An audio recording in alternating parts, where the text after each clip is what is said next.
Boa tarde a todos, que sejamos todos envolvidos com muita paz. O assunto que nós vamos conversar essa tarde é a respeito de carregar a sua cruz. É uma passagem do Evangelho, onde Jesus nos ensina como carregar a nossa cruz. Então, na questão 97 do Livro dos Espíritos, é perguntado aos espíritos amigos se existe alguma limitação, algum limite para a ordem dos espíritos. E ele diz que não, que é ilimitado a ordem dos espíritos. Mas para que a gente possa compreender um pouco melhor, eles admitem então 3 grandes grupos para que a gente possa compreender melhor como é que se organiza os espíritos. Então a primeira ordem que eles nos colocam seriam os espíritos puros, aqueles que já atingiram a perfeição relativa. A segunda ordem são os espíritos bons. A preocupação do bem é de todos. A maior preocupação deles é com o bem. E a terceira ordem é dos espíritos imperfeitos. Pode ir. Que tem como característica... não estou conseguindo enxergar aqui. Espíritos imperfeitos. É a predominância... Deixa eu pegar meu papelzinho aqui. Está muito claro, né? É a predominância da matéria sobre o espírito, a inclinação ao mal, a ignorância, o orgulho, o egoísmo e todas as más paixões que são consequências do egoísmo. Então essas são as características dos espíritos imperfeitos. E nós, habitantes do planeta Terra, espíritos que reencarnam aqui na Terra, nós somos dessa terceira ordem, dos espíritos imperfeitos. É por isso que aqui na Terra é tão difícil nós muitas vezes darmos predominância para o espírito em relação à matéria. Por que é tão difícil o nosso desapego com a matéria? Porque nós ainda fazemos parte desses espíritos imperfeitos. Então a matéria é muito forte ainda dentro de nós. Então é uma coisa que precisa ser trabalhada. Nós que somos espíritas que sabemos que o desencarne de um ente querido nada mais é do que ele estar retornando ao mundo espiritual, porque sabemos que aqui é apenas uma passagem, mas ainda nos é muito difícil este momento, porque temos dificuldades com a falta da matéria. O que nos falta, o que nós sentimos realmente falta do ente que já partiu, é a nossa relação com a matéria, porque sabemos que não estamos distantes, porque o amor é eterno e essa união, ela não se rompe com os laços do desencarne. Nós continuamos unidos pelo amor, mas nós temos grande dificuldade de nos desapegar. Sentimos falta da presença física do nosso ente querido, porque ainda somos espíritos desta ordem que precisam trabalhar essas questões. A ignorância ainda faz parte dentro do nosso meio. Por falta de conhecimento, de entendimento das coisas, nós fazemos muitas coisas erradas. Porque as pessoas, os espíritos, eles não erram simplesmente porque querem errar. Eles erram porque naquele momento eles acreditavam que aquela atitude era correta. Isso chama-se ignorância. Por isso que Jesus disse, a verdade vos libertará. Porque a partir do momento que temos o conhecimento, nós não vamos errando tanto, nós vamos acertar mais e errar menos, porque já sabemos mais o que é certo e o que é errado. Por que temos tanta força na inclinação do mal? Muitas vezes, entre o bem e o mal, nós optamos pelo mal, porque fazemos parte dessa categoria, dessa ordem dos espíritos. E aí vem o orgulho também, o egoísmo, todas as suas paixões que fazem que, mais uma vez, através da ignorância, a gente cometa grandes erros, grandes equívocos que depois viemos a nos arrepender. Mas todos nós temos o objetivo de atingir a primeira ordem dos espíritos, que é a perfeição relativa. Então todos nós somos criados para o mesmo objetivo, com o mesmo destino, os espíritos puros, a primeira ordem. Só que essa caminhada é uma caminhada longa e às vezes muito difícil, pela nossa imaturidade, porque precisamos nos esforçar para atingir esta primeira ordem. E nós temos as nossas oportunidades. Já tivemos algumas no passado, estamos tendo outras agora e teremos outras ainda no futuro. Hoje na Terra nós já somos melhores do que algum tempo atrás, séculos, milênios atrás, onde nós fazíamos absurdos com outra criatura, com o nosso irmão. Hoje nós já evoluímos um pouquinho mais. A parte da intelectualidade, então, avançou-se muito na Terra, mas a moral ainda está com a sua asa muito debilitada. Nós precisamos avançar mais, crescer mais, caminhar mais rápido no sentido da evolução moral. E o caminho não existe outro. O caminho é através dos ensinamentos de Jesus. Jesus nos ensinou o caminho a seguir para atingirmos essa primeira ordem, para a nossa evolução, para o nosso amadurecimento. E o que a gente se propõe, então, nestes minutos que estamos aqui nessa nossa conversa, é de estudar uma passagem de Jesus, onde ele nos diz como vamos conseguir este progresso tão idealizado por nós. Então, no Evangelho segundo o Espiritismo, no capítulo 24, item 18, Jesus nos diz: se alguém vir após mim, que renuncie a si mesmo, carregue a sua cruz e me siga. Porque aquele que quiser salvar a si mesmo, se perderá. E aquele que se perder por amor a mim e ao Evangelho, se salvará. Com efeito, que servirá um homem ganhar todo o mundo e perder a si mesmo? Isso está em São Marcos, capítulo 8, versículo 34 a 36, São Lucas, capítulo 9, versículo 23 a 25, São Mateus, capítulo 10, versículo 38 a 39 e São João, capítulo 12, versículo 24 a 25. Então Jesus nos diz: se alguém quiser vir após mim, porque Jesus foi um espírito como nós, foi criado da mesma forma que nós. Nós, de formas equivocadas, nós acreditávamos que Jesus era um ser que foi criado diferente de nós, porque nós não conseguíamos compreender como ele, tão perfeito, podia ser tão diferente da gente. Então a gente acreditava que Deus havia, por algum tempo, acreditávamos que Deus havia criado Jesus diferente. E na verdade não foi assim. Deus criou todas as pessoas, todos os espíritos da mesma forma, simples e ignorantes. E Jesus também já passou por esse caminho que nós estamos passando. Então por isso que ele diz: se alguém quiser vir após mim, se alguém quiser fazer o que eu fiz e chegar à posição de espírito puro como eu já sou, faça isso. Então ele nos dá a receita. Primeira coisa que ele nos fala nessa passagem: que renuncie a si mesmo. Pode passar para outro. Renuncie a si mesmo. O que é renunciar a si mesmo? O que Jesus quis dizer com isso? Jesus quer nos dizer que nós devemos renunciar à matéria em favor do espírito. Que nós devemos realmente nos desapegar daquilo que hoje nós já sabemos que é perecível, que o que realmente vale, o que realmente estamos aqui, o nosso propósito, que é eterno e que vamos levar para todo sempre conosco, são as nossas aquisições espirituais. Isso nós já sabemos, mas nós precisamos, a partir de agora, agir nesse sentido. E se tivermos que fazer uma escolha entre a matéria e o espírito, não tenhamos dúvida, vamos preferir o espírito. Porque a matéria, ela é perecível, ela é passageira, ela é momentânea, e o espírito não. As nossas aquisições espirituais são as que realmente vão nos acompanhar. Então ele diz: renuncie a si mesmo, renuncie aquilo que não vai fazer falta, que é perecível, que só é momentâneo, por aquilo que realmente você tem o propósito de aqui estar. Renuncie o homem velho, aquele homem de defeitos, aquele homem ignorante, aquele homem cheio de erros, de equívocos, de vícios, e que achava que estava certo, pelo homem novo, aquele que tem um conhecimento intelectual mais apurado, aquele que já tem um conhecimento melhor da moralidade e que pode, a partir de agora, fazer diferente. O homem novo que tem atitudes certas, corretas.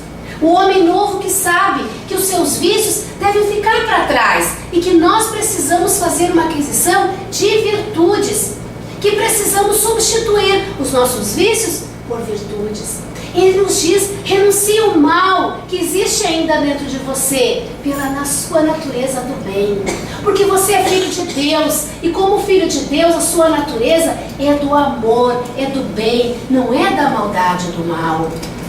Outro dia estávamos conversando, nós estávamos fazendo uma visita e depois no final do nosso encontro, um rapaz foi lá, disse algumas palavras. Ele falou uma coisa tão interessante, eu gostaria de repartir com vocês, onde ele diz, porque quando a gente fala em filho de Deus, a gente não tem a noção de que realmente o que nós somos como filhos de Deus. E ele dizia assim, que filho de gato, gatinho é, filho de cachorro, cachorrinho é, e filho de Deus é Deusinho. Então, gato mia, cachorro late. Filho de Deus faz o bem. Então a nossa natureza é do amor, é de fazer o bem. É por isso que todas as vezes que nós fazemos as coisas erradas, nós temos problemas, nós temos dor, nós temos dificuldade, porque a nossa natureza não é essa. A nossa natureza é de fazer o bem. E quando nós fazemos o bem, quando nós ajudamos alguém, nós nos sentimos bem, porque estamos fazendo aquilo que é correto, aquilo que é da nossa natureza. Conta-se uma história que certa vez um sapo estava no rio, e o rio não era muito longo, mas era bastante fundo. E um escorpião queria fazer essa travessia, mas ele não sabia nadar. Aí ele propõe ao sapo que o sapo o ajude a atravessar aquele rio. E o sapo disse: mas de jeito nenhum, você é maluco? Pensa que eu sou louco? Todo mundo sabe que o escorpião é um bicho traiçoeiro e que a sua picada é mortal. E se eu lhe colocar nas minhas costas para lhe ajudar, você vai me dar uma picada, dizia o sapo, e eu vou morrer. E o escorpião disse: mas não, imagina que eu vou fazer isso, eu estou precisando da tua ajuda. Se tu me ajudar a atravessar o rio, eu não vou fazer isso. Porque se eu fizer, você morre e eu morro junto também, porque eu não sei nadar. O sapo pensou e disse: você realmente tem razão. E foi então até a margem do rio e disse pro escorpião: então venha das minhas costas. O escorpião então subiu nas costas do sapo e foram então atravessando o rio. Quando já estavam na metade do percurso, o sapo sente uma picada muito forte. Então ele olha para o escorpião e diz: mas por que você fez isso? Você está maluco? E o escorpião tristemente disse: é da minha natureza. Então essa é a natureza do escorpião: trair, picar, maltratar. Mas nós não somos filhos de escorpião, nós somos filhos de Deus, nós somos deusinhos. Então a nossa natureza é fazer o bem, é fazer o mal. E Jesus disse: renuncia a si mesmo, a natureza do mal, a inclinação dos espíritos imperfeitos da terceira ordem, que tem como ignorância, tem a inclinação para o mal. Renuncia à matéria em detrimento daquilo que realmente é eterno para você, que é o Espírito. Podemos passar para o próximo? Jesus então diz: carregue a sua cruz e me siga. Que cruz é essa que Jesus está querendo que a gente carregue? Não é a cruz da madeira, não é a cruz do castigo, de que Deus, que muito tempo a gente pensava: Deus ficou triste comigo, por isso que me trouxe esse problema, essa cruz que eu carrego, porque está querendo me castigar. Nada disso. O que Jesus quer nos colocar aqui: carregue a sua cruz e me siga. Não é a cruz do castigo, da punição do Pai, mas é a cruz das nossas possibilidades de melhorar. É a cruz da lição, é a cruz das nossas experiências, em que podemos passar por atitudes, por experiências que fizemos o outro passar, para que possamos nos colocar no lugar do nosso irmão e termos um aprendizado. A partir do momento que a gente tem um aprendizado, de novo algo que vai fazê-lo sofrer, porque nós já passamos pela mesma experiência e essa experiência nos doeu demais e nós aprendemos. Havendo o aprendizado, já houve a solução, já não vai precisar mais passar por aquela lição amarga. Então que Jesus nos pede que carreguemos a nossa cruz, a cruz dos nossos limites, muitas vezes, limites que vão nos evitar que mais na frente, um tempinho depois, a gente vai correr o mesmo erro, vai cair no mesmo buraco, o buraco do equívoco e do engano. Então é a cruz que muitas vezes nos limita, de que viemos mais tarde a cair de novo no mesmo erro. Carregar a sua cruz é não se desesperar perante as dificuldades, não perder a fé, não perder a paciência, não perder a perseverança, mas é ter força e compreender o que aquela lição está querendo nos ensinar. Porque muitas vezes na nossa caminhada a dor é inevitável, porque a dor é o remédio amargo do qual nós precisamos para nos curarmos daquela doença. Mas o sofrimento, ele é opcional. Sofrimento é a gente se afligir com aquela dor, é a gente não compreender, se revoltar com aquela dor. Isso é sofrer, é não compreender aquilo que está passando e ainda dificultar mais ainda aquela sua caminhada. Outro dia assistíamos a um programa em que mostrávamos um rapaz, a experiência de um rapaz, e que ele contava a sua história. Ele foi dar um mergulho numa piscina e ficou tetraplégico. E ele disse, então, na sua entrevista, que a partir daquela doença, toda a sua família se modificou. Toda a família mudou a maneira de encarar a vida e as situações que a vida oferecia. E ele dizia de todas as suas dificuldades, já fazia 10 anos que ele estava naquela situação. E ele dizia que no começo ele não tinha condições, ele não conseguia nem ao menos colocar a comida dentro da boca. Alguém precisava lhe alimentar. Até um copo d'água alguém precisava lhe dar, porque ele não tinha condições de fazer sozinho. Mas com o tratamento ele foi conseguindo então adquirir alguns movimentos e algumas coisas ele já conseguia fazer. E ele, durante a sua conversa, ele contou que a família toda se uniu perante aquela dificuldade que ele estava passando. E um dos irmãos que o acompanhava no tratamento, num dos hospitais que ele ia, o irmão certa vez disse para ele que a partir daquela experiência do irmão, ele começara a ver as coisas de forma diferente, no sentido de até mesmo um copo de água, ele agradecia a Deus pela oportunidade de pegar e de tomar. Porque ele via no irmão que até isso o irmão tinha dificuldade. E esse homem também levou até o programa o filho dele, um rapaz de torno de 18 a 20 anos, que quando o pai sofreu o problema era uma criança, mas que passou, que viu toda aquela experiência do pai, e ele então tinha um projeto. O rapaz então conseguira passar na universidade, fazia uma engenharia, não recordo bem dizer para vocês qual ramo, e ele criara uma cadeira, um instrumento no qual o pai ficava de pé. O pai na cadeira de roda, sentado, ele se segurava neste instrumento e ele ia levantando, e o pai ficava de pé, como eu estou aqui com vocês conversando.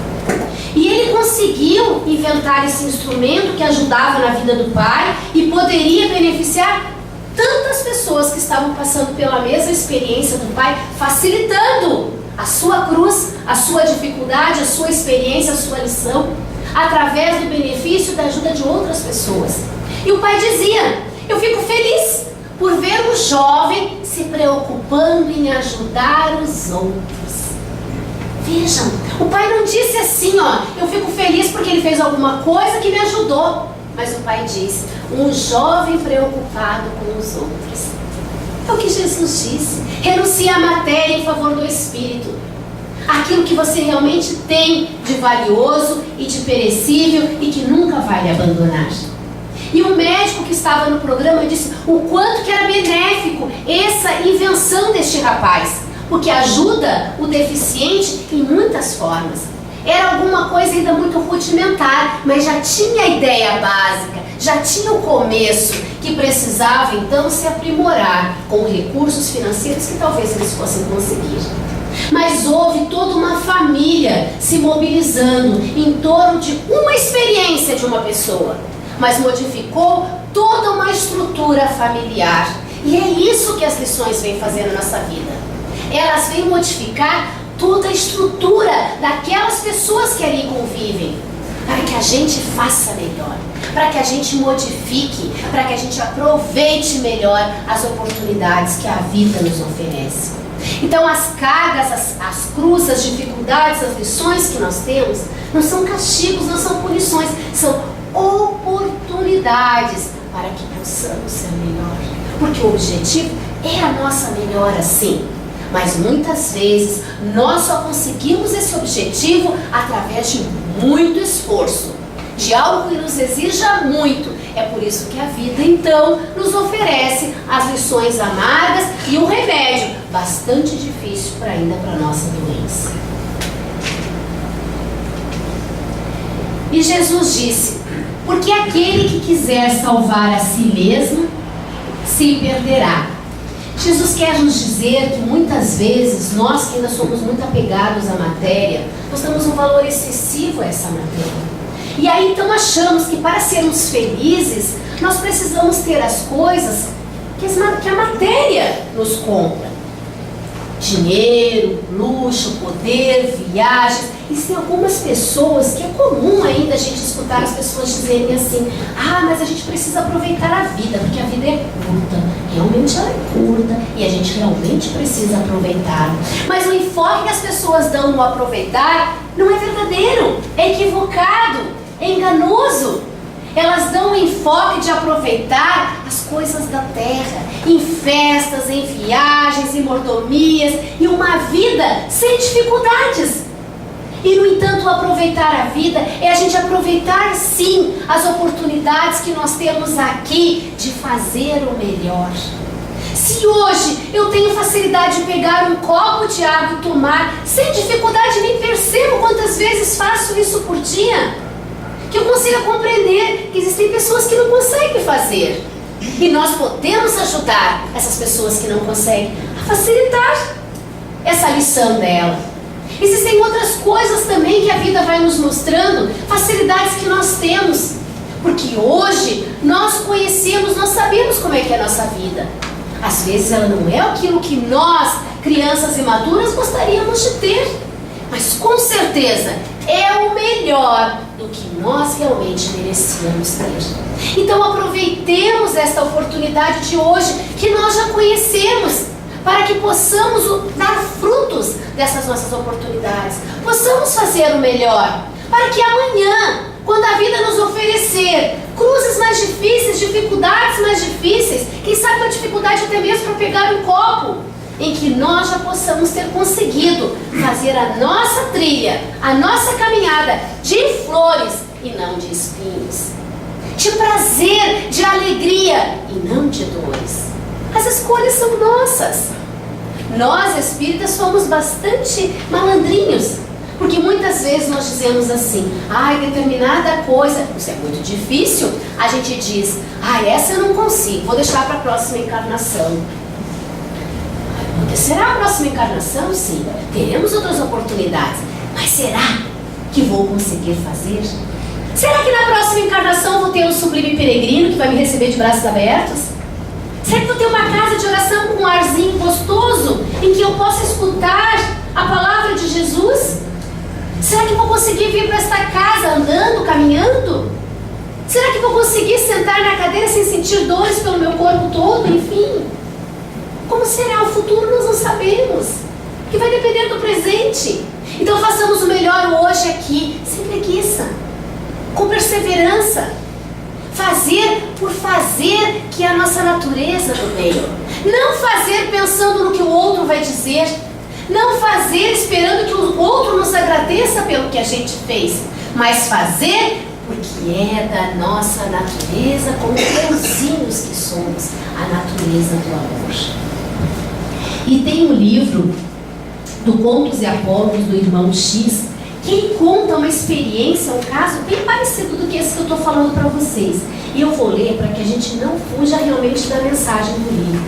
Conta-se a história de um trabalhador espírita chamado Isidoro Viana. E ele se preocupava muito com a opinião dos outros. E ele tinha um espírito amigo chamado Policarpo, que lhe ajudava, que lhe dava conselhos, que lhe orientava.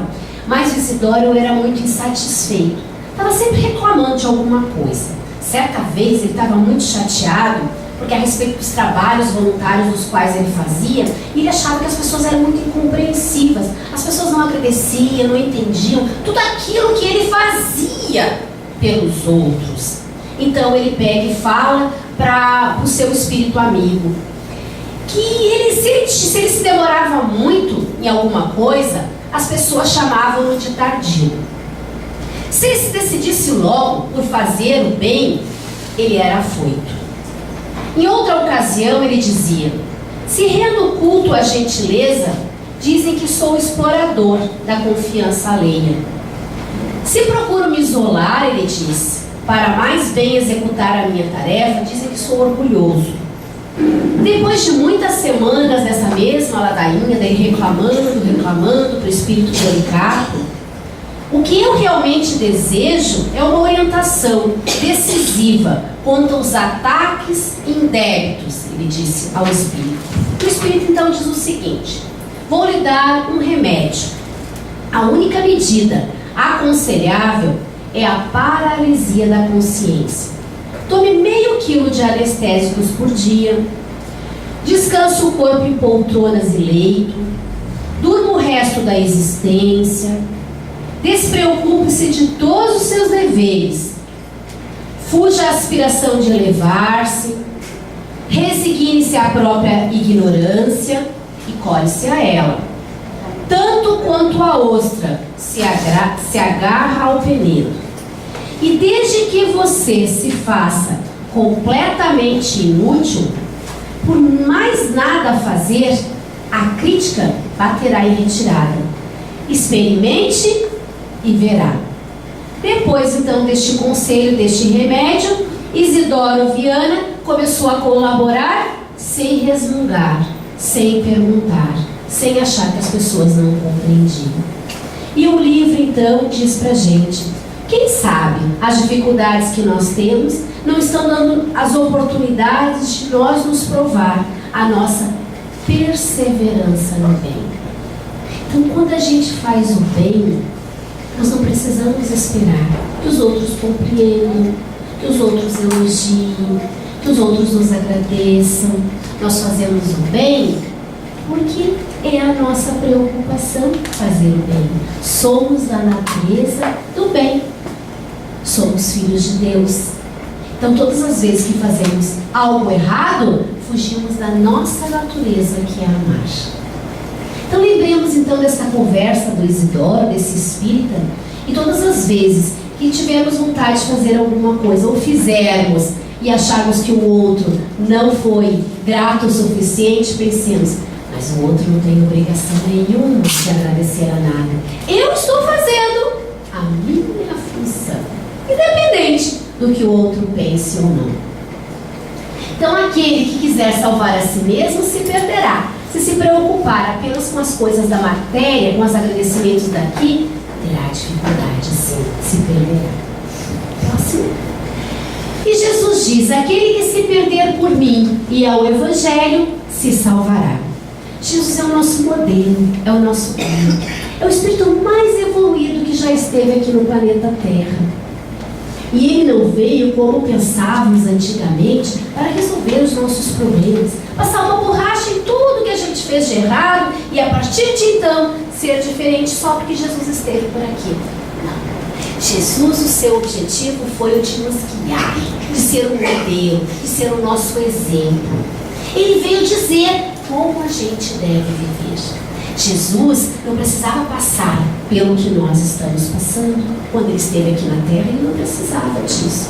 Nós precisamos ainda desses remédios amargos, dessas lições da experiência da vida, mas Jesus não precisava. E ele veio e ficou aqui do mesmo jeito que nós, com as mesmas dificuldades, com as mesmas limitações que nós temos. Só que Jesus encarava as coisas de forma diferente. E ele disse: olha como eu vivo como vocês, mas eu encaro, eu faço as coisas diferentes. Então ele veio nos mostrar como fazer.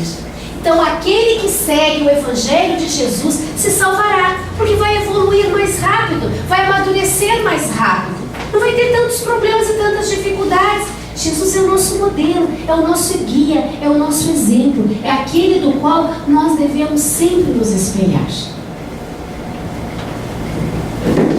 E ele então acaba a sua palavra conosco dizendo assim: com efeito, o que servirá ao homem ganhar todo o mundo e perder a si mesmo? Então Jesus dizendo: o que serve para nós? Tudo aquilo que a gente acha tão importante, muitas vezes nós nos pegamos, às vezes até admirando, né? Pessoas que aos nossos olhos estão muito bem.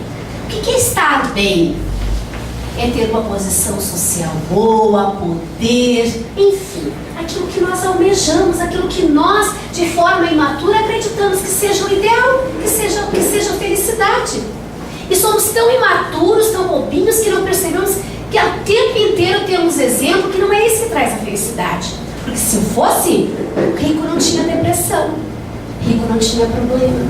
E há quantos ricos aí abandonando a vida, porque estão tão desesperados, estão se sentindo tão fracassados nesta caminhada. Então o caminho não é esse não. O caminho é o caminho da espiritualidade, da evolução. Então aquilo que nós achamos muitas vezes, de forma imatura, ainda agarrados às nossas características, espíritos imperfeitos, nós precisamos retirar, nós precisamos deixar de lado, porque são coisas que só nos atrapalham, são encrencas, são tranqueiras, são coisas que ficam acumulando a nossa gaveta, as nossas coisas, dando trabalho e não nos ajudando nada na nossa caminhada. As nossas dificuldades, as nossas cruzes, as nossas lições são promissórias, que fazem parte de uma dívida contraída agora, muitas vezes, no nosso presente ainda, ou algumas do nosso passado, que nós não lembramos, porque se nós fôssemos lembrar, ia nos atrapalhar bastante. Então, quando estamos passando por uma experiência difícil, que possamos imaginar que estamos pagando uma promissória, uma dívida grande e difícil, e que para isso depende todo o nosso esforço para que possamos quitá-la. Porque quitando, nós estamos livres daquela doença. Por que nós estamos livres? Porque Deus se sentiu satisfeito com o nosso sacrifício, com a nossa dor? Não. Nós estamos livres porque houve uma mudança dentro de nós. Então o caminho todo é a nossa transformação como pessoa. Porque nós conseguimos fazer o que Jesus nos propõe. Estamos renunciando o homem velho, de vícios, pelo homem novo, com bastante virtudes. Então, as nossas dívidas, essa nossa promissória, as nossas lições, não adianta nós querermos trocar ou diminuir, passar para os outros. Não, cada um tem a sua parcela, cada um tem que quitar a sua dívida, que está lá no seu nomezinho. Não está no nome do meu esposo, não está no nome dos meus filhos, não está no nome da minha esposa, não está no nome dos meus pais, não está no nome do sobrinho peregrino, está no meu nome. Então cada um de nós precisa fazer a sua parte, o seu esforço pessoal, para conseguir quitar a sua parcela. E quitando essa parcela, haver a sua transformação como espírito imortal que você é. E se mesmo assim nós encontrarmos tantas pedras no nosso caminho, em vez de deixá-las feinhas, vamos enfeitar com estas flores aí que nos aparecem. Enfeitando, a vida fica mais fácil. Como aquela história do rapaz, lembra que eu contei para vocês? Do rapaz paraplégico, que ele fez? Ele não se sentou na cadeira de roda e ficou chorando pelo tempo, tão jovem ainda naquela situação. Ele começou a perceber e fazer diferente. E houve uma transformação em todas as pessoas que estavam à sua volta. Mas, se mesmo assim, vamos transformando as nossas pedras em flores, ainda existe algo que te incomoda e preocupa? Se por acaso te fadiga estudar, eles não. Todos estão conseguindo ver? Não gosta de verduras? Eles não têm escolha. Vives fazendo dieta? Eles queriam comer. Te incomoda a sobreproteção dos seus pais? Eles não têm pais. Te aborrecem os mesmos jogos? Eles não têm opção. Te compraram Adidas e você queria um Nike? Eles só têm desta marca. Se aborrece quando te mandam para a cama? Eles queriam não mais despertar. Não se queixe. E se todavia algo continua te preocupando, observa ao teu redor e dê graças por tudo que o Senhor permite que você tenha nesta vida passageira. Diga com humildade: agradeço o Senhor por todas as bênçãos que o Senhor me dá, pela minha saúde, por minha família, por meus filhos, por meu trabalho, meus amigos e por tudo, Senhor. Dá oportunidade aos que não te conhecem, aos que te esqueceram, que te conheçam e compartilhem também da sua bondade e misericórdia. Que assim seja. Lembre-se de pedir menos e agradecer mais. Então era essa a nossa conversa dessa tarde. Agradecemos a todos pela atenção, agradecemos a Deus, os espíritos amigos, que tanto esforço fazem por nós, e pedimos a eles que continuem nos ajudando, porque somos crianças, espiritualmente falando, somos espíritos ainda muito imaturos, muito imperfeitos, mas precisamos nos esforçar para que possamos conseguir o mais rápido possível sermos espíritos melhores, aproveitando a existência da qual Deus nos proporcionou. Obrigada a todos.